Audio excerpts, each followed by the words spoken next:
Éradiquer le Hamas de la bande de Gaza, l'objectif fait consensus en Israël et sur la scène diplomatique internationale, mais une question continue de partager. Et après ?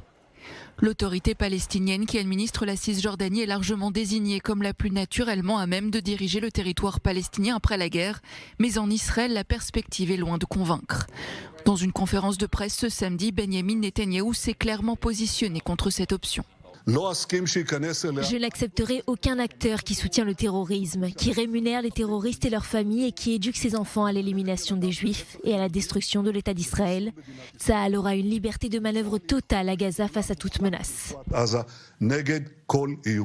À ses côtés, Benny Gantz, ancien chef d'état-major et ministre dans le cabinet de guerre, a lui assuré qu'Israël n'aurait dans le futur aucun contrôle sur la bande de Gaza.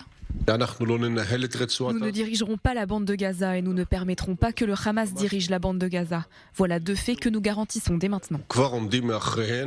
L'avenir du territoire palestinien reste pour l'heure incertain en Israël, la classe politique israélienne rejetant à l'unanimité la gouvernance de l'autorité palestinienne, du moins sous sa forme actuelle. Dans une tribune publiée par le Washington Post, Joe Biden a partagé ses vues pour l'après-guerre. Le président américain plaide pour la gouvernance d'une paix renouvelée et va plus loin.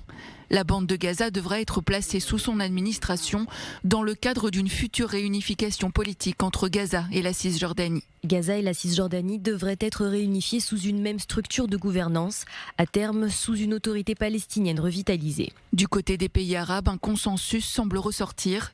Pour les Jordaniens ou pour les Émiratis, aucune troupe arabe ne posera le pied à Gaza.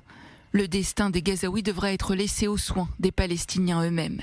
Nous ne pouvons pas nous asseoir et dire que la prochaine étape sera une sorte d'administration de facto sur Gaza, que l'autorité palestinienne devrait faire ceci ou cela. Je pense que nous devons être guidés par les Palestiniens eux-mêmes. Si nous ne sommes pas guidés par les Palestiniens, rien de ce que nous ferons ne sera légitime.